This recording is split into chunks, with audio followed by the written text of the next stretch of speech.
이 자리에 나온 우리 모든 성도님들을 주님의 이름으로 환영합니다. 우리 옆에 계신 분들과 이렇게 좀 도전하셨으면 좋겠습니다. 오늘 말씀 제목과도 같은데요.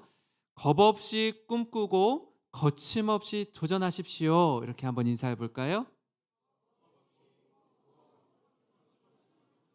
예. 굉장히 아주 가슴이 웅장해지는 절인데요. 새 학년 새 학기가 시작이 되었습니다. 우리 사랑하는 다음 세대 자녀들 또 손자 손녀들 역시 어제부로 이제 새 학년에 올라가고 또 우리 성도님들도 돌아오는 주일부터 이제 신앙 강좌와 다락방 또 제자 훈련 이렇게 수요 전도대 이렇게 시작이 됩니다. 새롭게 무언가를 다시 시작할 수 있는 기회가 주어졌다는 것이 얼마나 감사한지 모릅니다. 이전에 조금 부족했던 부분들, 이전에 좀 우리가 놓치고 실수했었던 부분들을 다시 한번 회복할 수 있기 때문입니다.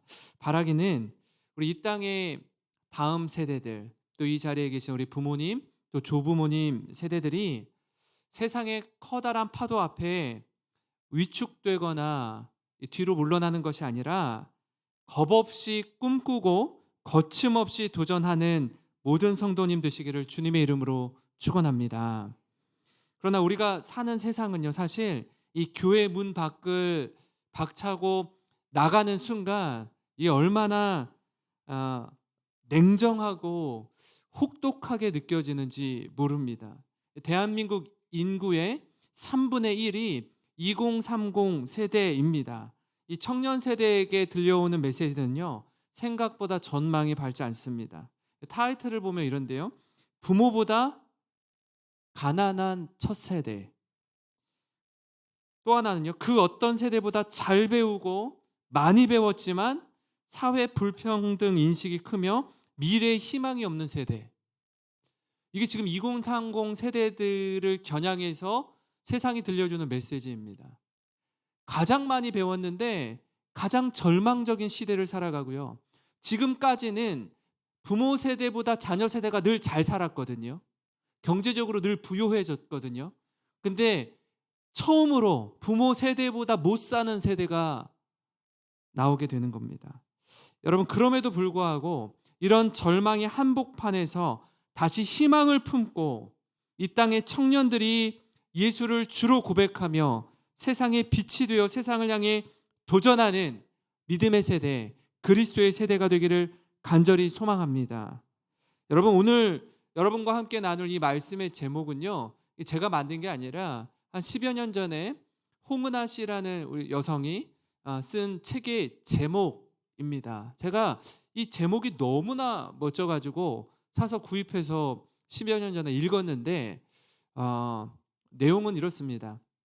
보통 우리가 이제 스포츠를 굉장히 좋아하면 뭐 축구가 됐든 농구, 배구가 됐든 뭐 어떤 운동 경기가 됐든 그 운동 경기에 참여하는 선수 또는 내가 그 경기에 임하고 있다면 좋은 포지션에서 선발로 뛰고 또 좋은 결과를 얻는 것에 우리가 주목하고 집중합니다. 그렇죠? 예, 축구를 하게 되면 수비수보다는 이왕 내가 할 거면 공격수, 또 스포트라이트 받는 사람들도 다 공격수예요. 공격수. 골을 잘 넣는 사람, 득점을 잘하는 사람, 이 사람들이 주목을 받습니다. 야구를 하면 뭐 강속구 투수 아니면 강타자 뭐 이런 사람들이 주목을 받죠.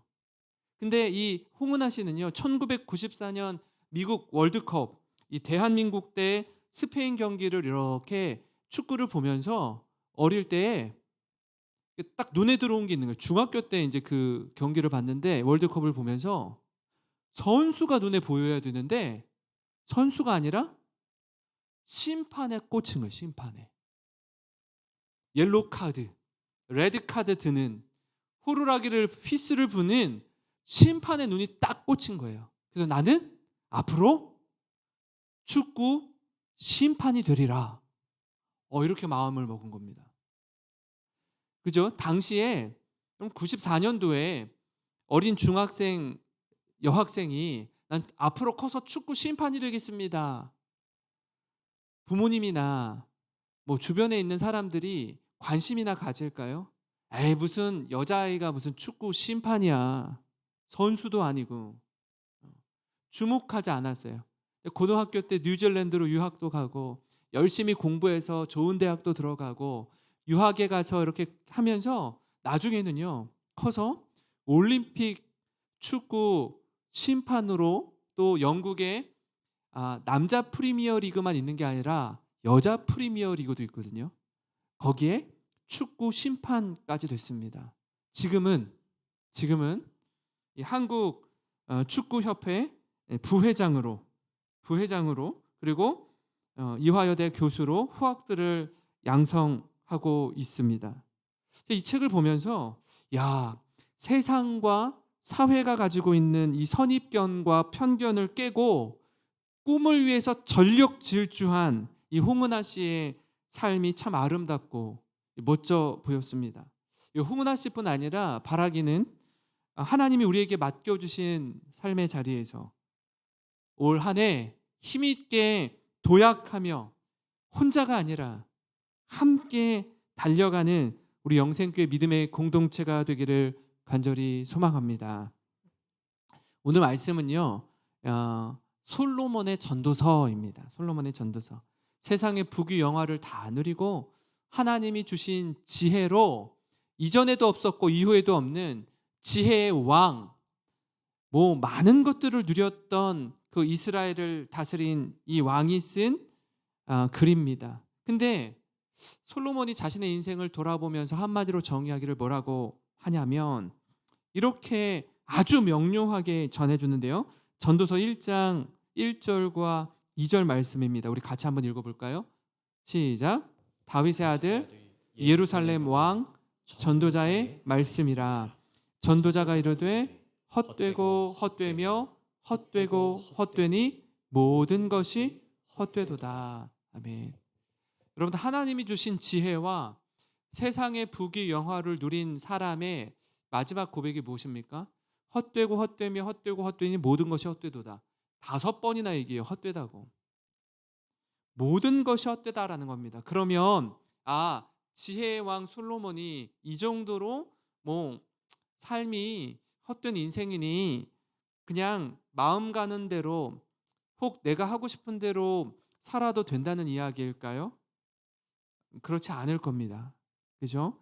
헛된 인생임에도 불구하고 한 번뿐인 인생을 살아가야 하는 우리에게 솔로몬이 이렇게 도전합니다. 특별히 오늘 말씀은 청년들, 이 땅의 청소년들을 향해서 당시 솔로몬 시대의 청년들에게 주시는 메시지이기도 하지만 오늘을 사는 청년들에게, 또 청년 세대의 부모님들에게 주는 메시지이기도 한데요.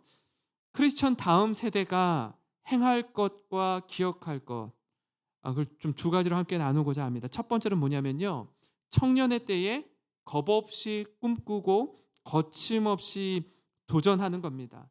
여러분, 솔로몬은 청년들에게 도전합니다. 한 번 가면 다시 오지 않을 인생, 이 청년의 때를 즐거워하며 이날을 기뻐하라고 합니다. 기쁘게 살래요. 오늘 말씀 11장 9절 상반절을 보시면 이렇습니다.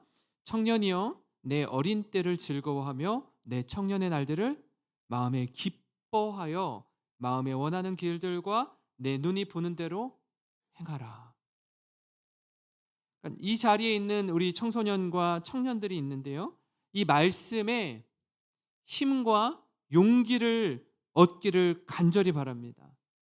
여러분, 청소년과 청년을 지나서 또는 그들을 자녀라 또는 손자 손녀로 두신 우리 부모 세대, 또 조부모 세대이신 분들이 이 자리에 함께 계시는데요, 특별히 저들이 정말 마음껏 꿈꾸고 마음껏 도전할 수 있도록 여러분 배후에서 기도해 주시고 등 두드려 주시고 격려해 주시기를 바랍니다.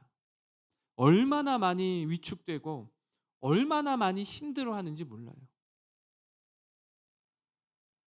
소망 없는 것 같은 세상 속에서 하나님, 저들이 하나님의 꿈을 꾸며 주님 안에서 이 땅에서 그리스도인으로서의 삶을 멋지게 펼쳐갈 수 있도록 인도하여 주시옵소서. 이 마음으로 함께 뜨겁게 기도해 주시기를 부탁드립니다. 그럼 청년들이 뭐라고 얘기하죠? 이생망이라고 합니다. 이번 생에는 망했다라는 거예요. 다음 생애가 없어요. 어떻게 하는 겁니까? 어떻게 살아야 됩니까? 가슴 먹먹한 이런 시대 가운데 꿈과 소망을 가지고 도전해야 될 시기에 이 꿈조차 꾸지 못하는 인생이 얼마나 안타까운지 모릅니다. 성경에 꿈꾸는 자가 있습니다. 꿈꾸는 자 누구일까요? 꿈꾸는 자 하면 요셉입니다. 형들이 붙여준 별명이에요. 창세기 37장 19절에 요셉이 형들에게 나아오자 이렇게 말합니다. 서로 이르되 꿈꾸는 자가 오는도다. 꿈꾸는 자가 오는도다. 요셉을 일컬어 꿈꾸는 자라고 합니다. 그렇게 마음껏 꿈을 꾸며 형들 앞에서 거침없이 꿈 얘기하다가 애굽의 종으로 팔려간 요셉을 우린 기억합니다. 여러분, 드러난 현상을 보면요, 요셉은 꿈 때문에 종이 되고요, 꿈 때문에 감옥에 갇히게 됩니다. 그러나 그 꿈이 어떻게 이루어지는지 청소년 시기와 청년기 가운데 여러분 애굽의 종으로 지내고 또 감옥에서 무고한 모함 속의 죄수로 지내는 가운데 무려 13년의 시간을 지납니다. 애굽의 종으로 팔려갔을 때가 17살이었어요.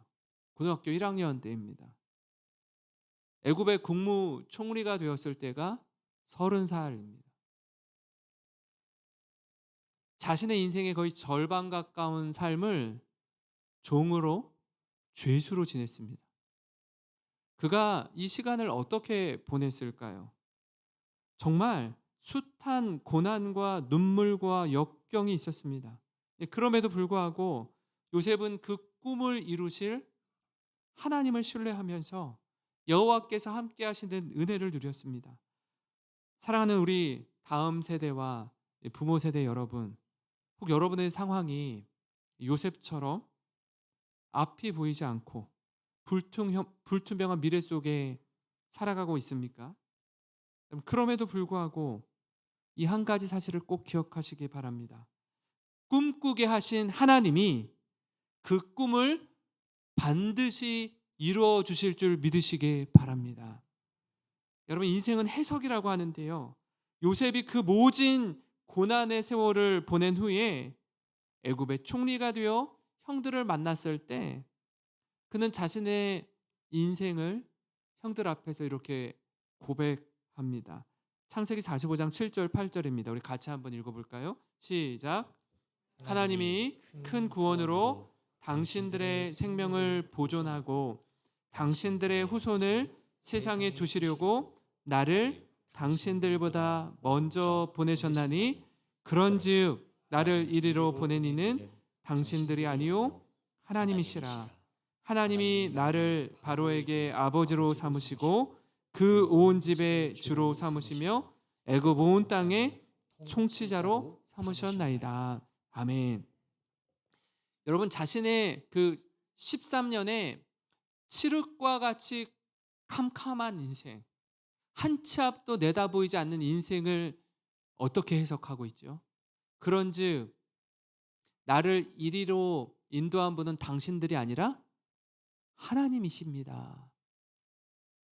하나님이 당신들을 구원하시기 위해서 저를 먼저 보내셨습니다 라고 하는 거예요. 요셉이 지난 14년의 인생을 어떻게 해석했는지 보여주지 않습니까? 여러분, 이처럼 오랜 시간을 애굽에서 홀로 지내면서 만약에 요셉이 억한 심정으로 울분과 분노로 13년의 시간을 보냈다면 아마 총리가 되지 못했을 겁니다. 혹 총리가 된 그 자리에서 애굽의 곡식을 살아온 형들을 만났을 때에 울분과 분노가 가득했다면 어떻게 했을까요? 요셉이 바로 그 자리에서 심판했을 거예요. 복수했을 겁니다. 그러나 요셉은 그렇게 하지 않습니다. 자신의 인생을 하나님이라는 안경으로 바라보고 해석했습니다. 이 얼마나 큰 복이요 은혜인지 모릅니다. 그리스도인 청년과 이 청소년들이 꿈꿔야 할 모습입니다.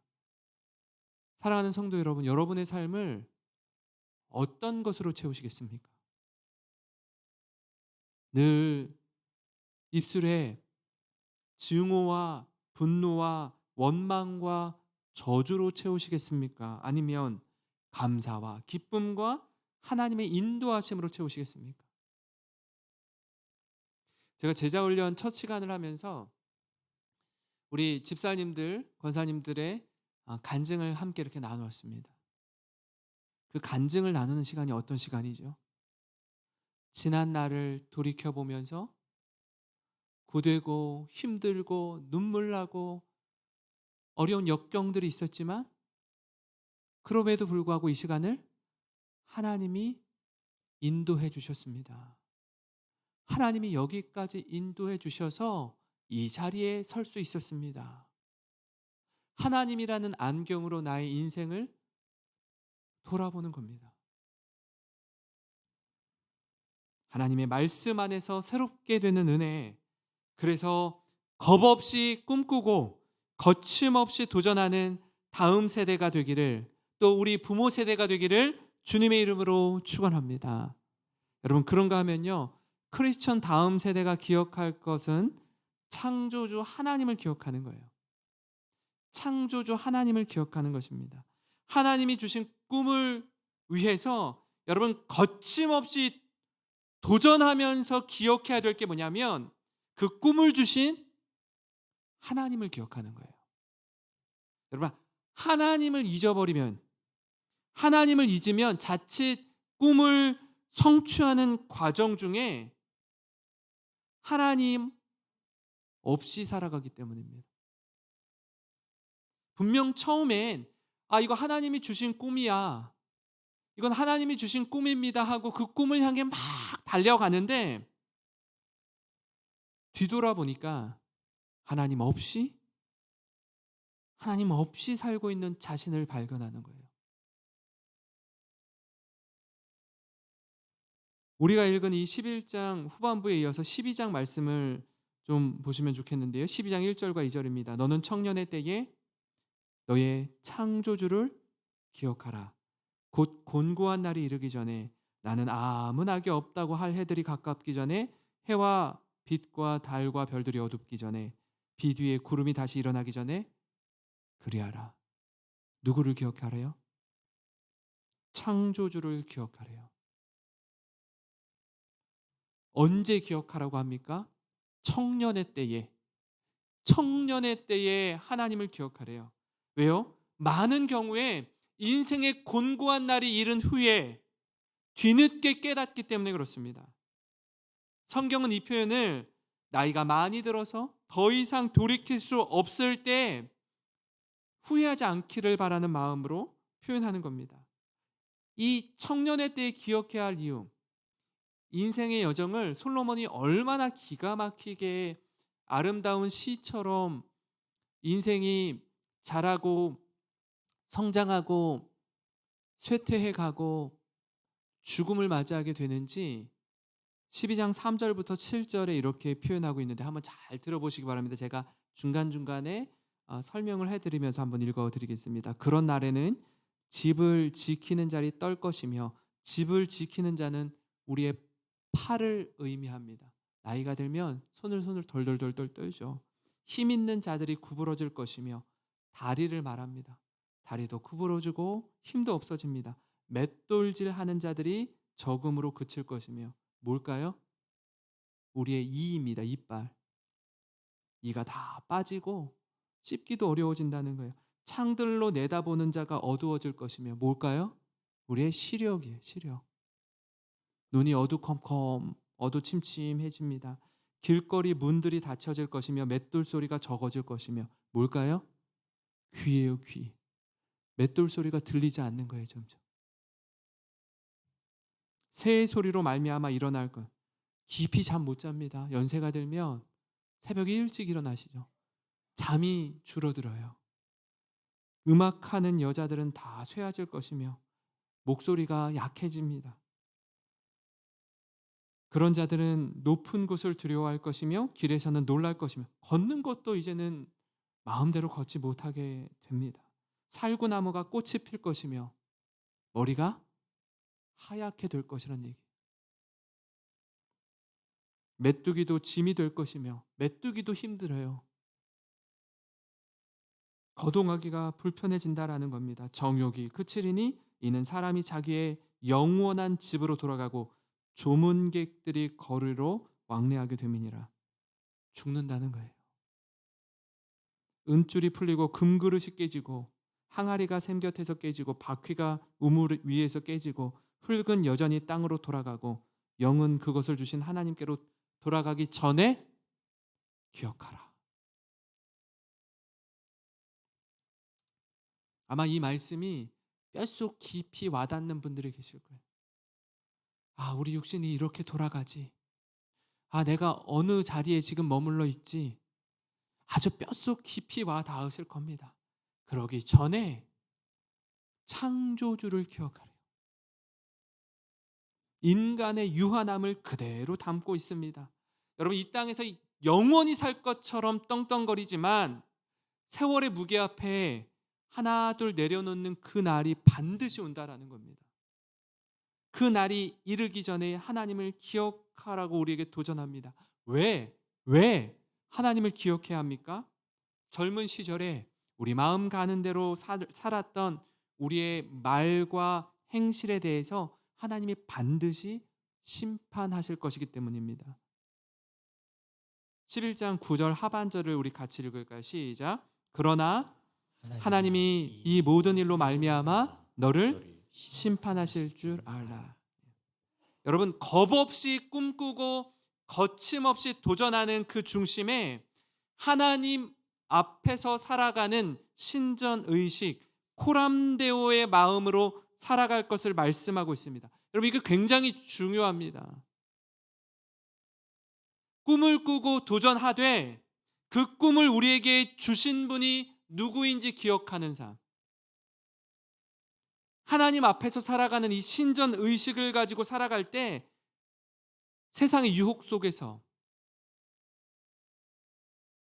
흔들리지 않고 견고하게 믿음의 길을 걸어갈 것이기 때문에 그래요. 여러분, 요셉과 다윗을 통해서 우리가 정미연 교사, 반미연 교사의 예를 들 수 있는데요. 애굽의 종으로 지내면서 보디발의 집에 있을 때에 여러분, 그의 여주인이 요셉을 유혹하죠. 여주인은 그 방에 자신과 요셉 단 둘이 있다고 믿었습니다. 아무도 보는 사람이 없다라고 믿었어요. 그러나 요셉은 이 방에 둘이 아니라 보이지 않는 하나님께서 함께 하심을 알았습니다. 창세기 39장 7절부터 9절을 보시면 그 후에 그의 주인의 아내가 요셉에게 눈짓하다가 동침하기를 청하니 요셉이 거절하며 자기 주인의 아내에게 이르되 내 주인이 집안의 모든 소유를 간섭하지 아니하고 다 내 손에 위탁하였으니 이 집에는 나보다 큰 이가 없으며 주인이 아무것도 내게 금하지 아니하였어도 금한 것은 당신뿐이니 당신은 그의 아내임이라. 그런즉 내가 어찌 이 큰 악을 행하여 하나님께 죄를 지으리까? 그런즉 내가 어찌 이 큰 악을 행하여 하나님께 죄를 지으리까? 요셉과 보디발의 아내 사이에 누구를 개입하죠? 하나님을 개입합니다. 여주인에게 이 자리에 하나님이 계셔요. 하나님이 보고 계신다고요. 요셉은 보이지 않는 하나님 앞에서 살아가는 이 코람데오 신전 의식이 분명했던 사람입니다. 그래서 내가 어찌 큰 악을 행하여 보디발에게 죄를 지으리까라고 하지 않고 하나님께 죄를 지으리까 이렇게 말합니다. 단호히 거절하는 겁니다. 여러분, 이처럼 요셉을 통해서 가르쳐 주는 이 신앙 고백이 우리의 삶에도 충만하기를 간절히 기도합니다. 반면에 하나님의 마음에 합한 사람이었던 이 다윗에게도 숨길 수 없는 치명적인 약점이 있습니다. 성경을 읽다 보면요. 이런 내용은 좀 이렇게 삭제하고, 이런 좀 부끄러운 일들은 좀 성경에서 빼고 기록하면 더 좋을 것 같은데, 성경은 가감없이 그 인생의 영광과 치욕스러운 이야기까지 다 담아내고 있습니다.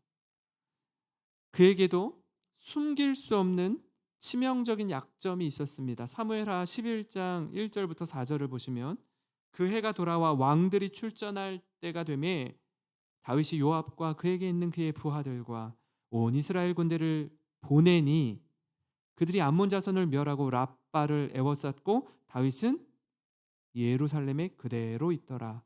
저녁 때에 다윗이 그의 침상에서 일어나 왕궁 옥상에서 거닐다가 그곳에서 보니 한 여인이 목욕을 하는데 심히 아름다워 보이는지라. 다윗이 사람을 보내 그 여인을 알아보게 하였더니 그가 아뢰되 그는 엘리암의 딸이요 햇사람 우리아의 아내 밧세바가 아니니까 하니, 다윗이 전령을 보내어 그 여자를 자기에게로 데려오게 하고 그 여자가 그 부정함을 깨끗하게 하였으므로 더불어 동침함에 그 여자가 자기 집으로 돌아가니라. 이스라엘의 왕으로 기름 부음을 받고 전쟁 가운데 있을 때, 여러분 평소 같으면요 왕이 전쟁에 함께 참여해야 했습니다. 근데 그때는 어떻게 하고 있죠? 예루살렘에 그대로 있었어요. 전쟁터의 한복판에서 진두지휘해야 할 다윗이 그날은 유독 왕궁에 머물러 있던 겁니다. 그리고 목욕하는 여인의 모습을 보고 그만 범하고 맙니다. 그러면 이게 무슨 뜻이죠? 무소불위의 권력을 가진 왕으로서 이미 여러 아내가 있어요. 이미 여러 아내가 있음에도 불구하고 심지어 그 여인이 자신의 충신이었던 우리아의 아내라는 사실을 알고 있음에도 불구하고 범한 겁니다. 여러분 왜 그렇습니까? 다윗이 전에는요 항상 여호와 하나님께 물었습니다. 전쟁을 하기 전에, 어떤 일을 하기 전에 항상 하나님 앞에 기도하고 하나님께 하나님의 뜻을 물었어요. 하나님, 나아가서 치리이까? 하나님, 이럴 때는 어떻게 해야 되죠? 늘 하나님께 물었던 사람, 그리고 그 말씀에 순종했던 다윗이었습니다. 그런데 이스라엘의 왕이 되고 보니 이제는 하나님 없이도 살 것 같은 거예요. 이제. 그래서 부하의 아내를 취하는 건 이 대수롭게 여기지 않을 만큼 다윗의 마음이 굳어진 겁니다. 이전에는 민감할 때 민감하고 둔감할 때 둔감했는데, 민감해야 될 때 그 마음이 둔감해져 버린 거예요. 죄를 짓는데도 하나도 거리낌이 없습니다. 이 정도는 할 수 있는 것 아니야, 왕으로서? 누가 뭐라 그러지 나한테? 마음이 굳어진 거예요. 경직되어 버린 겁니다. 죄에 대한 자각이 점점 사라지는 거예요. 여러분 오히려 다윗이 사울 왕에게 쫓겨 다닐 때에, 도망자의 신분으로 있을 때에 도리어 하나님과 깊은 교제가 있었고 주님을 전적으로 신뢰했는데, 여러모로 여유가 생기고 권력을 얻게 되자 하나님을 자꾸 잊어버리는 겁니다. 그런데 그 하나님 앞에, 그 다윗에게 어느 누구도 말을 못하는 거예요. 당신 지금 잘못하고 있습니다. 다윗 왕이요, 이전에 그러지 않지 않았습니까? 이건 아니잖아요 라고 말을 못하는 거예요. 목이 날아갈까 봐. 나중에 누가 말하죠? 나단 선지자가 말하죠. 당신이 그 사람입니다. 당신이 100마리의 양을 갖고 있는 사람입니다. 그럼에도 불구하고 한 마리의 양을 가지고 있는 사람의 양을 빼앗아다가 자기 집에 온 손님에게 대접하는 그 사람이 바로 당신입니다. 나단 선지자는 목숨 걸고 이야기하는 거예요.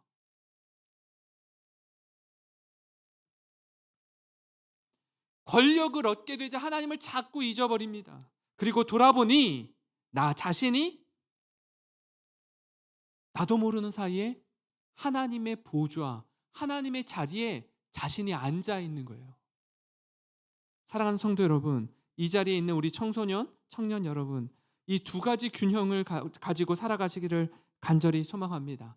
하나는요, 청년의 때에, 청소년의 시기에 겁없이 꿈꾸고 거침없이 도전하시기 바랍니다. 하나님께서 주신 꿈이라면 세상의 벽을 뛰어넘고 저들의 편견을 깨며 멋지게 비상하는 모습으로 그리스도인의 정체성을 살아내시기를 바랍니다.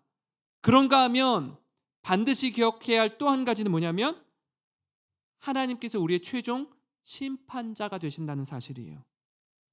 그래서 어떤 자리에 있든지 어떤 형편에 있든지 그 높음과 낮음과 부유함과 가난함을 뛰어넘어서 하나님 앞에서 살아가는 코람 데오의 정신으로 하나님을 두려워할 줄 알고 겸손하게 주님과 동행하는 삶을 사는 우리 모든 성도 되시길 주님의 이름으로 축원합니다.